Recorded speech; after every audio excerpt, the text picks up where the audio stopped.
Hey guys, tonight we're stepping into the sandals of a Spartan parent, specifically, the mothers who raised history's most infamous warriors with what we now call a shockingly relaxed parenting style. Picture this: you're a newborn in Sparta, swaddled not in pastel blankets but in coarse wool, your first lullaby the distant clatter of training swords. Most cultures coddle their infants. Sparta? They figured if you survived your first winter, you were probably tough enough to stick around. So, before you get comfortable, take a moment to like the video and subscribe. But only if you genuinely enjoy what I do here.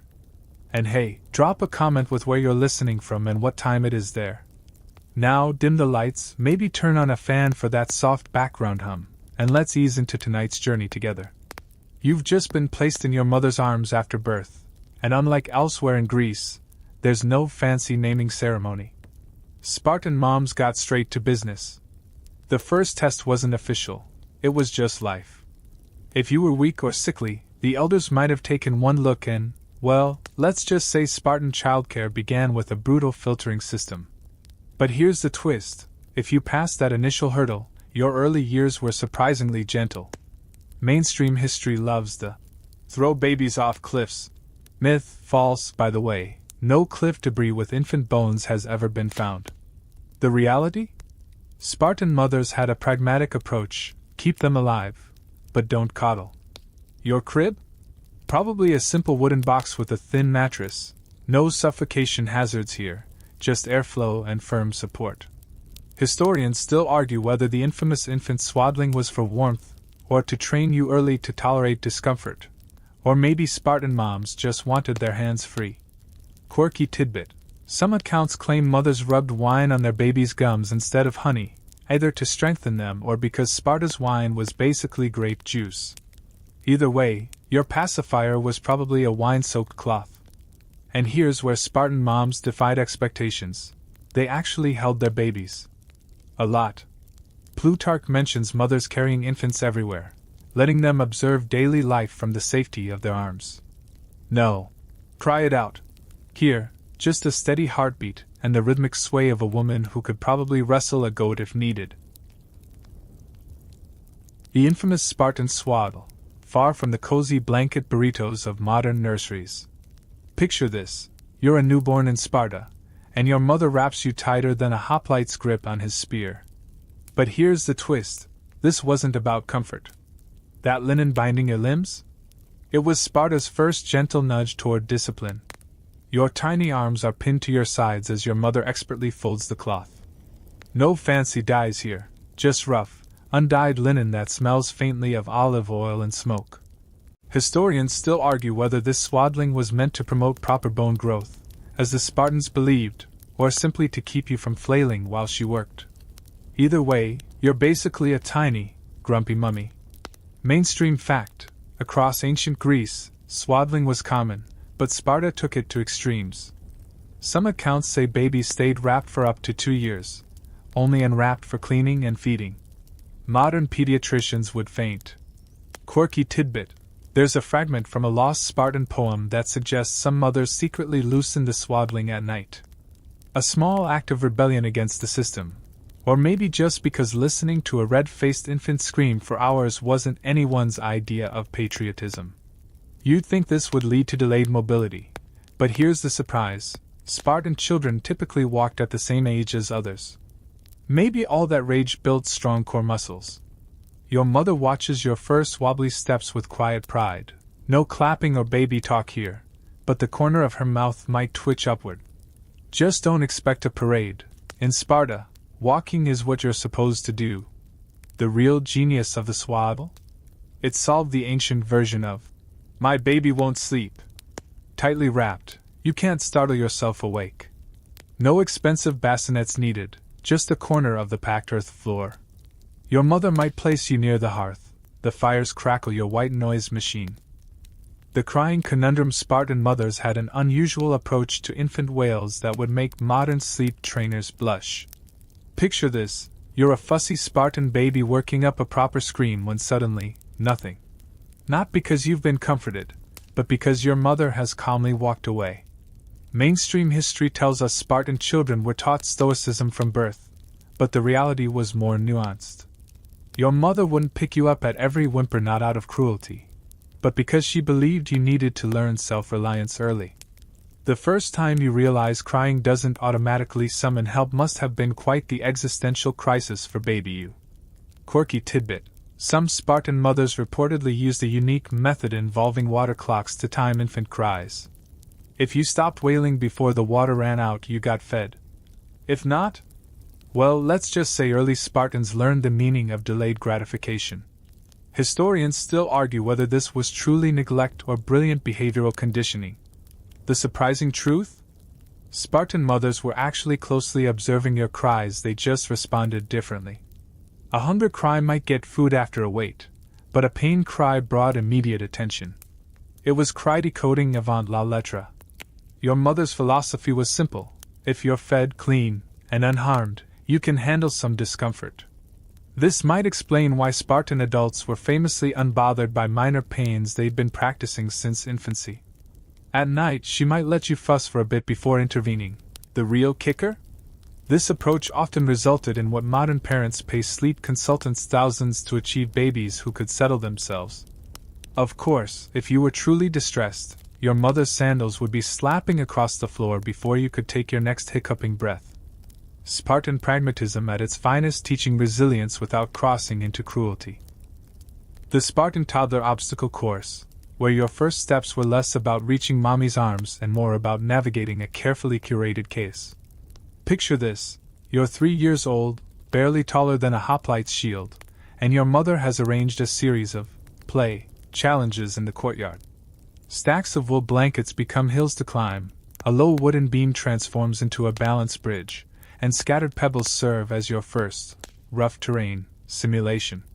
Mainstream history loves the image of Spartan children thrown into the wild to survive, but the truth is far more methodical. Your mother didn't just toss you outside and hope for the best, she engineered your playtime. Those wool piles? Strategically placed to cushion falls while still encouraging climbing. The pebbles? Large enough to challenge your footing but small enough not to cause serious injury. It was risk-aware play before the term existed. Quirky tidbit: some Spartan mothers reportedly hid bits of cheese or fruit at the end of these mini-obstacle courses, not as a reward, but because motivation by snack is apparently timeless. Historians still argue whether this was early operant conditioning or just moms being practical about what gets toddlers moving. Your mother watches from the shade of the olive tree, her expression unreadable. She won't clap when you succeed or fuss when you face-plant into the dirt. But later, over barley bread and olives, she might casually mention to your father that you showed promise on the beam today. In Sparta, even praise was delivered with the subtlety of a dagger slip. The real genius of this system? By the time you entered formal training at 7, you'd already internalized the basics of terrain navigation, balance, and falling safely, skills that would later save your life in battle. All while thinking you were just playing. The honey dilemma: Sparta's most controversial parenting hack that walked the line between genius and madness. Picture this: you're teething, gums swollen and throbbing, when your mother dips her finger into a clay pot of thick, golden honey. Sweet relief floods your mouth, along with a risk modern parents would find unthinkable. Mainstream medicine warns against giving honey to infants, but Spartan mothers swore by its soothing properties. Here's the twist: they weren't wrong. Honey does have antibacterial and anti-inflammatory compounds. It's just the potential botulism spores that make pediatricians today break out in hives. Quirky tidbit: Spartan beekeepers maintained special hives near time patches, believing the herb made the honey stronger. Historians still argue whether this actually reduced contamination risks, or just made the honey taste better when applied to screaming infants. Your mother applies the honey with pragmatic precision, just enough to calm you, never enough to spoil you. She might mix it with a bit of watered wine, because apparently Spartan parenting involved a lot of alcohol-related solutions. If you're particularly fussy, she'll rub your gums with a clean linen cloth dipped in the mixture, her callous fingers surprisingly gentle. The real kicker? This remedy worked so well that Greek physicians later documented it, completely ignoring the occasional dead baby in favor of "but look how many it helped." Spartan mothers developed an uncanny ability to recognize when a cry was teething pain versus something more serious, the original baby whisperers. At night, she might dab a tiny bit on your lips to help you sleep, completely unaware she was playing Russian roulette with infant botulism. Yet somehow, enough Spartan babies survived this practice that it became tradition. Either the honey was miraculously uncontaminated, or Sparta's survival of the fittest approach extended even to their home remedies.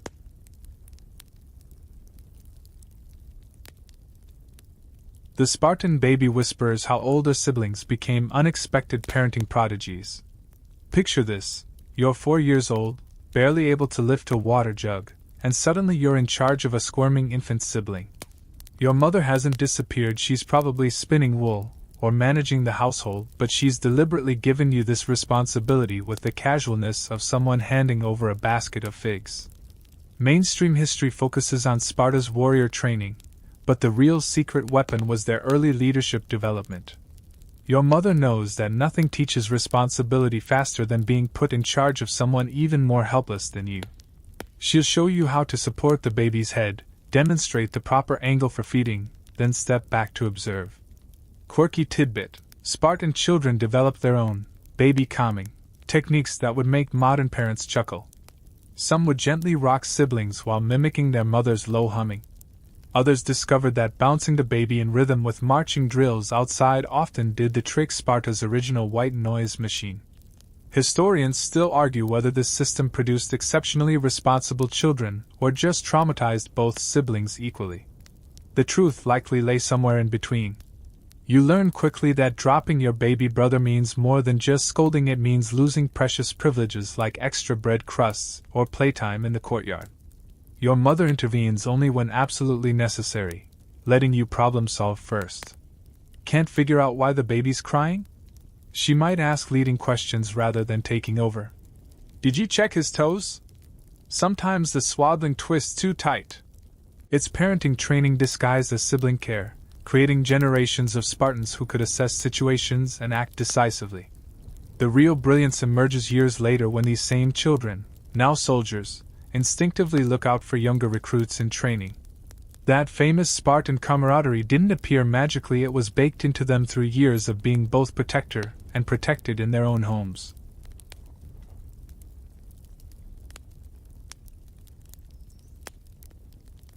The Dirt Doctrine: Sparta's shockingly modern approach to germs and outdoor play.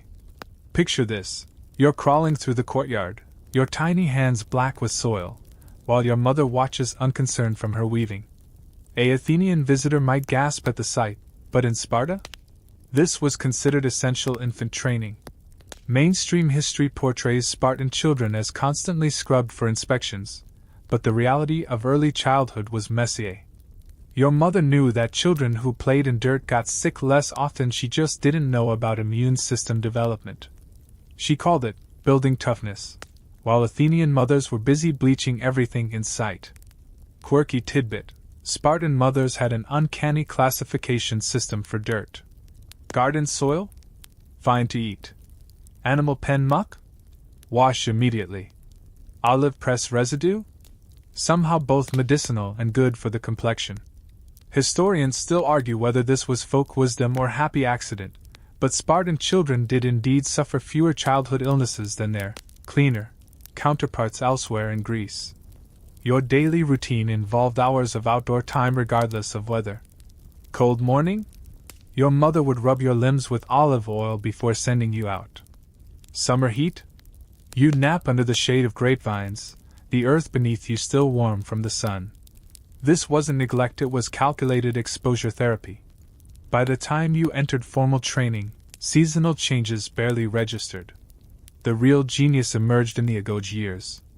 While other city-states recruits fell ill from sudden outdoor exposure, Spartan children transitioned seamlessly. Your mother's dirt-tolerant parenting had given you what modern science would call a robust microbiome. That time you ate a handful of worms at age 3? Just another day of building what Spartans called invisible armor.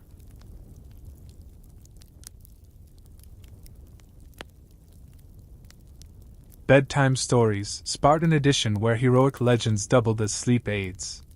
Picture this: You're curled on a wool-stuffed pallet as your mother's voice weaves tales not of gentle nymphs, but of your great-great-grandfather who helped Thermopylae pass with nothing but a broken spear and his teeth. Her delivery is strangely soothing despite the graphic content, the rhythmic cadence of battle descriptions somehow morphing into a lullaby. Mainstream mythology focuses on Athens' poetic traditions, but Spartan oral storytelling had its own hypnotic quality. Your mother doesn't embellish with flowery metaphors. Her descriptions are crisp and repetitive: the thud of shields, the scrape of sandals on stone, the predictable arc of heroic last stands. There's comfort in this pattern, like waves hitting a shore. Quirky tidbit: some Spartan mothers allegedly adapted the length of stories based on how quickly their children were dozing off. Noticing drooping eyelids? The hero suddenly makes a miraculously quick recovery. Wide awake? Cue extended descriptions of shield polishing techniques. Historians still argue whether these stories were meant to inspire or simply exhaust children into sleep. The truth was likely both.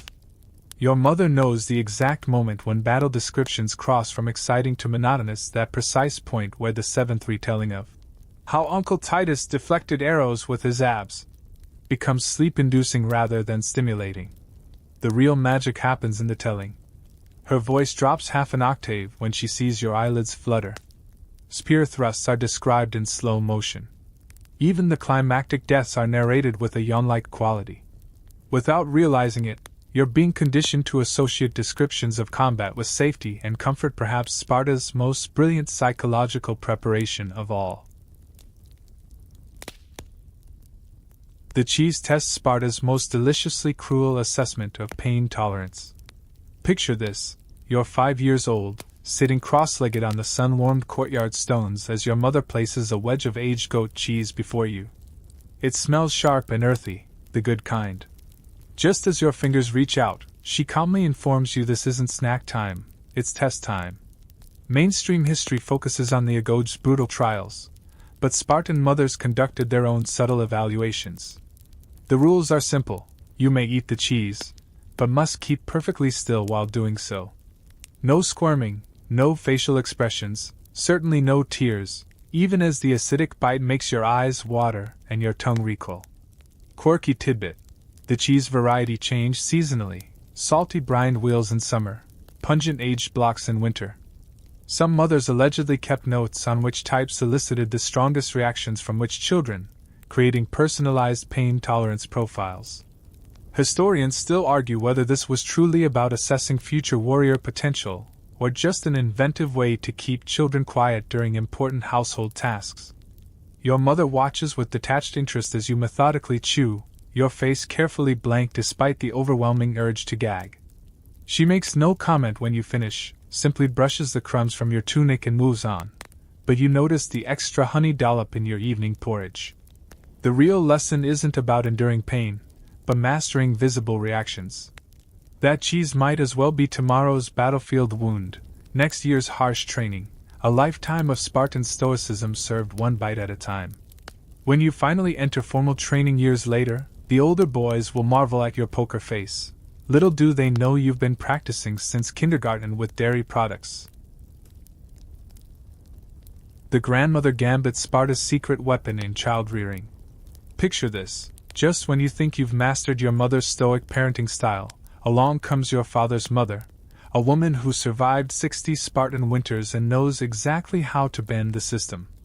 She slips you extra honey cakes when no one's looking, tells scandalously exaggerated versions of the heroic tales, and somehow always has a pocket full of dried figs. Just in case. Mainstream history paints Sparta as a monolith of discipline, but grandmothers operated in the gray areas. Yours remembers raising children during the Messenian revolts and knows when to prioritize survival over strictness. When you skin your knee, she'll make a show of inspecting it for proper Spartan toughness, while secretly applying a salve of olive oil and lavender. Quirky tidbit: some Spartan grandmothers developed an elaborate signaling system with their grandchildren. A particular eyebrow raise meant, "Pretend to be brave until we're alone," while a subtle TSK noise warned of approaching elders. Historians still argue whether this was subversion or simply the natural order. Even Sparta couldn't outlaw grandmother love. Your mother pretends not to notice these small rebellions. She knows what you don't. That grandmother's leniency serves a purpose. Those stolen sweets make harsh lessons more bearable. The exaggerated bedtime stories? They ensure you'll actually sleep through the night. It's all part of an unspoken agreement between generations. The state may demand warriors, but families raise human beings. The real genius emerges years later when you catch yourself doing the same for younger siblings, maintaining the stern facade required by society while knowing precisely when and how to bend. Your grandmother's legacy wasn't in defiance of Spartan values, but in remembering their human cost. The haircut heist, Sparta's most visible and embarrassing childhood rite. Picture this: you're sitting on an overturned olive basket as your mother shears your hair with a hunting knife, transforming your curls into what can only be described as agricultural accident chic. The infamous Spartan bowl cut wasn't about aesthetics, it was about humiliation tolerance training from toddlerhood. Mainstream history focuses on the practical reasons: lice prevention, heat management, but the psychological warfare was the real masterpiece. Your mother knows this brutal shearing serves multiple purposes. It eliminates vanity before it can take root, teaches you to endure social embarrassment, and most importantly, makes you look so ridiculous that you have no choice but to develop personality. Quirky tidbit: some Spartan mothers allegedly left one small section slightly longer as a secret test. If the child complained or tried to fix it, they'd get extra chores. If they owned the look, extra honey at supper. Historians still argue whether this was documented practice or just creative interpretation of bad haircuts. The scissors, knife, never stops moving as your mother works with the efficiency of someone who's done this for 6 children already. No measuring, no mirrors, just swift strokes reducing your hair to a uniform finger's width all around. When Athenian children mock your sheep butt haircut at the next festival, you learn 2 things. First, how to take a joke, and second, how to pin someone twice your size in the wrestling pit without getting disqualified. Your mother surveys her handiwork with satisfaction. It's not about beauty, it's about removing distractions. That haircut is Sparta's first great equalizer, the ultimate "we're all in this together" symbol. And when you catch your reflection in a water basin later, even you have to admit it does feel surprisingly breezy. The chore curriculum: how Spartan mothers turned household tasks into warrior training. Picture this: you're 5 years old, standing on a stool to reach the grinding stone, your small hands working barley grains into flour under your mother's watchful eye. This isn't busywork, it's Sparta's earliest form of basic training, disguised as domestic responsibility. Mainstream history focuses on military drills, but your first lessons in discipline happen here, in the daily rhythm of chores. Your mother assigns tasks with strategic precision. Fetching water builds grip strength, weaving teaches patience, and stirring the eternal pot of black broth develops endurance, both physical and olfactory. Quirky tidbit: Spartan mothers were masters of the failure consequence calculation. Spill some water? You'll make extra trips until the container is dry. But tear your tunic hauling firewood. She'll mend it without comment. Effort was rewarded even when execution faltered. Historians still argue whether this system produced better soldiers or just exceptionally tidy ones. Your mother knows the truth. These repetitive tasks are building what modern armies would call muscle memory. The same focus required to grind flour without wasting grain will later let you maintain shield formation for hours. That patience cultivated while mending nets? It'll serve you well on night watch duty. The real brilliance is in the pacing. Your mother increases difficulty just as you master each level: heavier water jars, more complex weaving patterns, responsibility for actual meal preparation. There are no participation trophies in Sparta, but there is profound satisfaction when she nods at your first perfectly shaped loaf of bread. That silent approval means more than any Athenian poetry prize.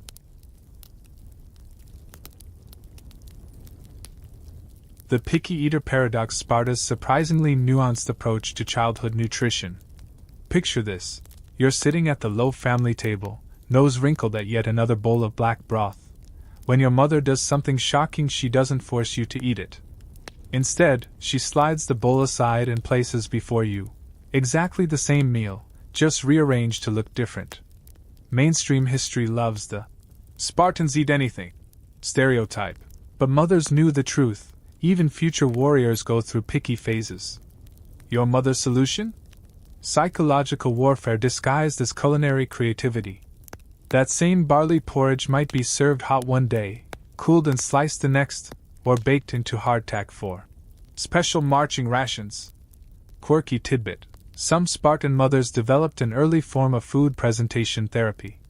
Historians have found evidence of cheese cut into spearhead shapes, olives arranged like phalanx formations, and the occasional honey-dipped fig, reward, hidden under less palatable foods. The message was clear: you don't have to like it, but you will find a way to stomach it. Historians still argue whether this was progressive parenting or just clever ration management. Your mother knows hunger is the best sauce, but she also knows malnourished children make poor soldiers. So she walks the line between inflexibility and innovation, never altering the ingredients but constantly reinventing their form. That day you refuse boiled lentils? By evening they reappear as pressed cakes. The fish you spit out at noon? Pounded into unrecognizable paste for tomorrow's bread spread. The real lesson isn't about food at all, it's about adaptability. Your mother is teaching you that circumstances might be unchangeable, but perspective is fluid. Years later, when your army is stranded in the mountains eating boiled leather, this early training will kick in. You'll be the one demonstrating how to slice the strips to resemble childhood honey cakes, making the unbearable merely unpalatable. The emotional boot camp: Sparta's unconventional approach to fear management. Picture this: you're 7 years old, trembling after a nightmare about shadow monsters, expecting comfort. Instead, your mother sits you down and begins calmly analyzing your fear as if it were a tactical problem. These shadows you fear, are they taller than a hoplite? Do they carry weapons? Have you ever actually seen one move quickly? Mainstream psychology would balk, but Spartan mothers had a different philosophy about emotions: don't suppress them, outthink them. Your mother teaches you to dissect fear like butchering a goat, identify its parts, understand its structure, then render it harmless through sheer logic. That nightmare isn't dismissed, it's debriefed. Quirky tidbit: some mothers employed what we now call exposure therapy. Afraid of the dark? You'd spend increasing time in the storage cellar, with snacks as positive reinforcement. Fearful of dogs? She'd start with puppies near the cooking fire, gradually working up to the guardhounds. Historians still argue whether this was cruel or compassionate. Your mother knows the middle path. She never denies your fear's reality, just its power. When you panic during a thunderstorm, she doesn't cuddle you, she has you count between flash and boom, turning terror into a numbers game. That time you froze at the sight of a snake? Next morning she's teaching you to identify the harmless kinds, transforming paralyzing fear into mere caution. The real genius emerges years later on battlefields, when other soldiers' limbs lock with terror while yours remain loose. Not because you're fearless, but because your mother trained you to treat fear like any other problem, something to be taken apart, examined, and mastered. That childhood lesson might be Sparta's greatest survival gift, not the absence of fear, but the ability to think clearly while afraid. The parting gift: Sparta's surprisingly tender farewell ritual. Picture this: dawn on your 7th birthday, the morning you'll leave for the Agoge. Instead of the stern send-off you expected, your mother presents you with a small linen bundle. Inside, a perfect honey cake, your favorite carved wooden soldier, and most shockingly a lock of her hair wrapped in leather. For courage, she says, as if commenting on the weather. Mainstream history focuses on Sparta's institutional training, but forgets these intimate goodbyes. Your mother doesn't weep, that would undermine her lessons, but her usual stoicism softens just enough. She adjusts your tunic one last time, her fingers lingering at your shoulders. The instructions she gives aren't about glory or death, but practicalities. Remember to air your sandals at night, and, if your nose bleeds, tilt forward, not back. Quirky tidbit: archaeologists have found small tokens buried near Agoge sites: carved toys, miniature shields, even preserved food scraps. Historians still argue whether these were good luck charms or secret comfort objects smuggled by sentimental mothers. Your mother walks you to the training grounds herself, her pace measured. This is the woman who made you chew bitter herbs without flinching, who watched you fall 100 times without helping, yet now she slows her steps imperceptibly. The final lesson comes without words. She stops exactly 1 spear's length from the waiting instructors, forcing you to cross that last distance alone. As you glance back, she's already turning away, but not before you catch the slightest tremor in her hands, the only betrayal of what this costs her. In that moment, you understand Spartan love isn't absent, just armored. And oddly, this comforts you more than tears ever could. The barracks care package is Sparta's underground network of maternal support. Picture this. Tucked beneath your thin agoged sleeping mat, you discover a small parcel wrapped in oiled leather. Inside, a wedge of aged cheese, a handful of dried figs, and a strip of linen embroidered with your family's sigil. No note, no identifying marks, just unmistakable proof your mother knows exactly how terrible the official rations taste. Mainstream history portrays the agoj as an austere isolation, but artifacts tell a different story. Your mother has negotiated Sparta's intricate gift economy to get this to you, perhaps trading her finest weaving to a helot merchant who supplies the training grounds. The cheese is harder than you remember, cut thin to last longer. The figs are slightly crushed, suggesting they were smuggled in someone's sandal strap. Quirky tidbit: some care packages contained invisible ink messages, letters written in goat's milk that only appeared when held near a lamp. Historians still argue whether this was security measure or just mothers making games of their covert communications. Your instructors pretend not to notice these contraband comforts, maintaining plausible deniability. There's an unspoken understanding: total deprivation makes weak soldiers, but complete comfort makes soft ones. This middle path, just enough to remember home, never enough to dull the hunger for more, is Sparta's true psychological masterstroke. The real gift isn't the food, but what it represents: that someone remembers your preferences, tracks your progress, and believes you'll eventually earn these comforts openly.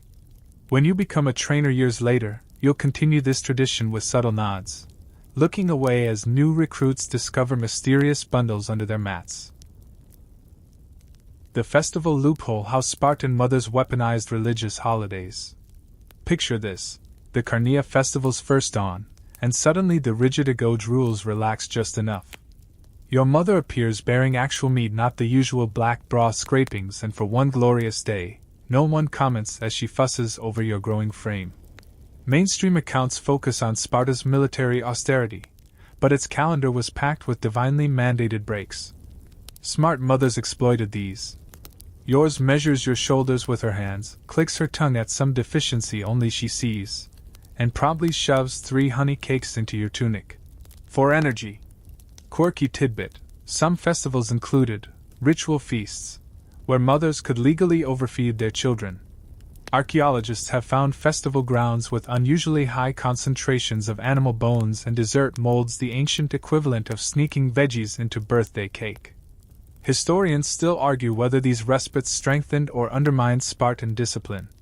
Your mother knows the truth: endurance isn't endless. These sanctioned breaks let bodies recover and spirits recharge. That extra portion she negotiates from the priests isn't coddling, it's strategic resupply.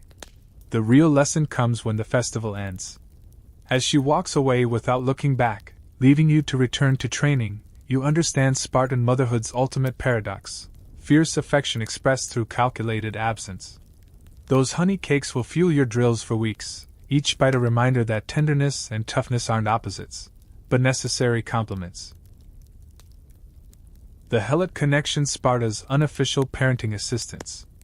Picture this: you're 12, nursing a sprained wrist from failed vaulting attempt, when a weathered hand extends a poultice of comfort and beeswax. It's Marin, the Helot who maintains training equipment, offering remedies he claims are for the tool's leather straps. Mainstream history vilifies Sparta's slave class, but your mother cultivated strategic relationships with certain helots. Marin learned her craft from his mother, who learned from hers an unbroken chain of practical knowledge that Spartan women quietly utilized. That salve now warming your injury? Its recipe matches what your mother uses at home. Quirky tidbit. Some helots developed elaborate signaling systems with Spartan mothers, a particular knot in hanging laundry meant your son's boots need mending, while a certain arrangement of market baskets indicated he's favoring his left side in drills. Historians still argue whether this was covert resistance or pragmatic symbiosis. Your mother understands the value of these relationships. When she sends wool to be spun, return blankets often contain extra thickness where your training wears worst. The honey cakes from anonymous donors during your growth spurts suspiciously resemble her specialty. The real education isn't just in receiving these kindnesses, but in learning to reciprocate appropriately. A discreet coin here, a well-timed compliment about Marin's grandson's strong arms there. These transactions school you in the art of command, how to maintain authority while acknowledging interdependence. The secret language of scars. How Spartan mothers read injuries like scrolls. Picture this: you're 14, standing shirtless during a rare home visit, while your mother circles you like a general inspecting troops. Each scrape, bruise, and callus tells her a story more accurate than any training report. Mainstream medicine focuses on Spartan physicians, but mothers were the first diagnosticians. Yours prods at the scrape on your left shoulder blade. Poor shield angle during the third day drills, she mutters. The faint bruise ringing your bicep? Overgripping the javelin again. She deciphers your body like a battle map, reconstructing every misstep from its physical echoes. Quirky tidbit. Some mothers developed signature salve recipes. One scholar found references to Lycurgus liniment, garlic and beeswax, and Helen's honey paste, which suspiciously contain no honey, just strong wine. Historians still argue whether this scrutiny helped or haunted Spartan soldiers. Your mother knows its true purpose: to teach you that every action leaves traces. That scrape she's now anointing with something that smells like fermented fish oil? Next time you'll remember to adjust your shield before it bites into your flesh. The real education comes in her treatment choices. Some wounds get salves and sympathy. Others merit only a dismissive snort, and that's not even worth mentioning.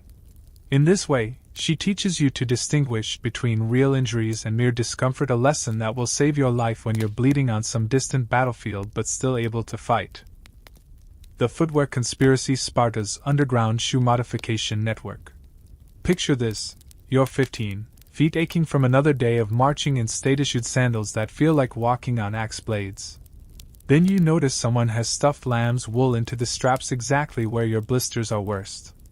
Mainstream archaeology finds identical Spartan sandals across sites, but look closer, subtle customizations abound. Your mother has negotiated with the helot cobbler, probably for a favor you don't want to know about, to tweak your footwear.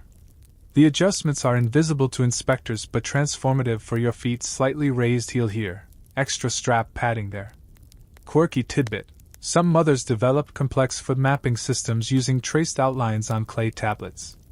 Historians still argue whether these were podiatric records or early attempts at standardized sizing.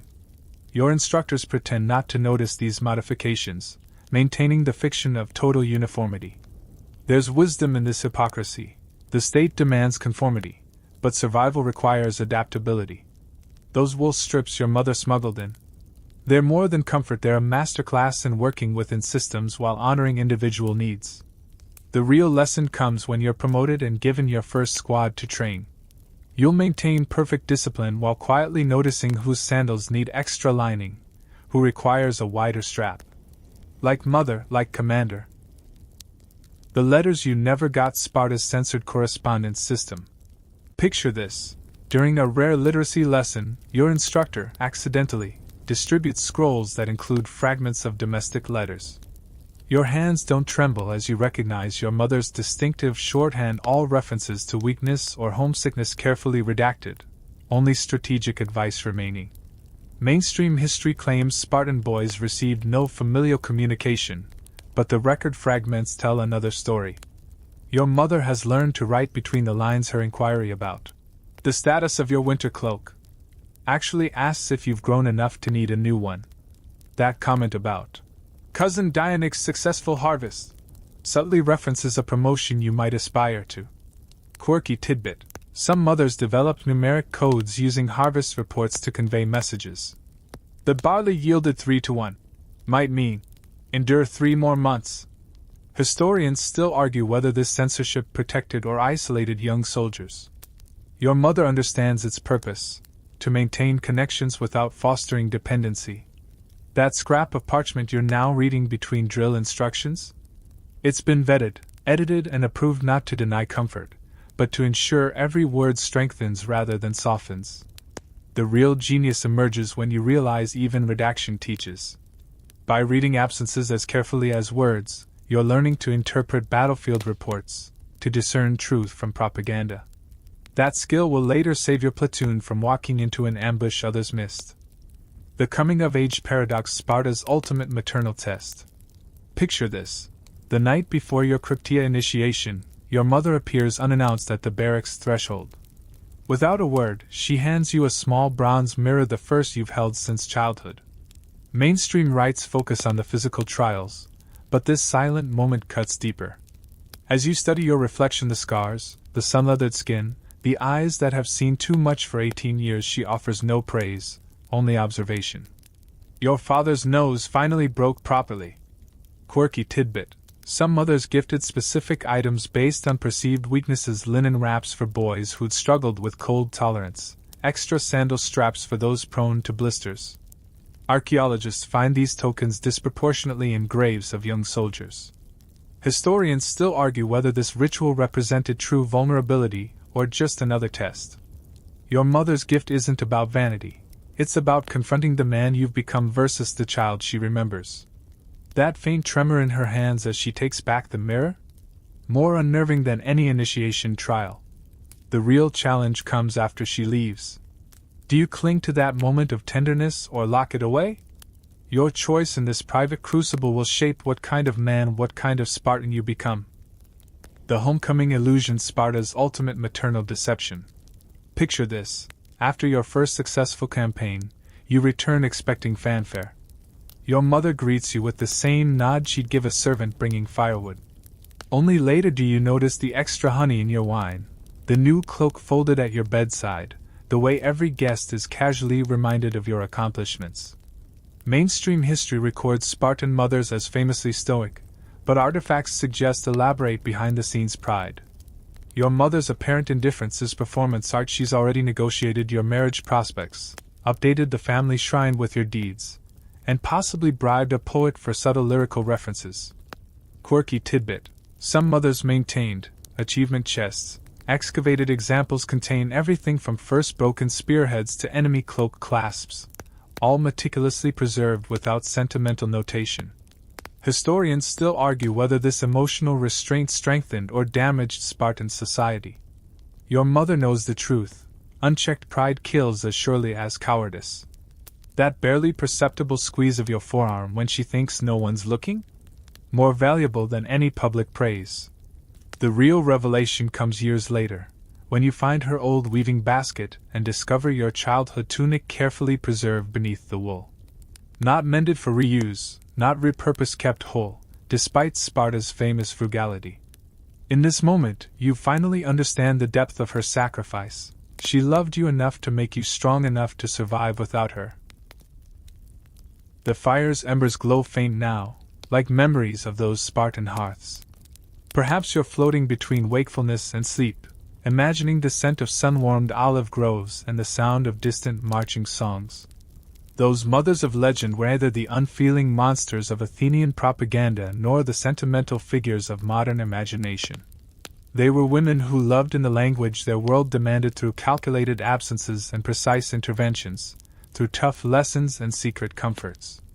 Breathe deeply, letting the images soften at their edges. The training grounds grow quiet, the letters fade, the care packages long since consumed. What remains is the quiet understanding that even the hardest systems relied on hidden tenderness: a mother's hand adjusting a swaddle here, a veteran's wink allowing some small comfort there. Let your thoughts grow light now, like dandelion seeds drifting across the Eurotas Valley. The stories have been told, the lessons passed down. Whatever battles tomorrow brings, for this moment there is only rest, and the gentle knowledge that behind every legendary Spartan stood a woman who shaped him not with softness, but with steel wire love strong enough to endure centuries.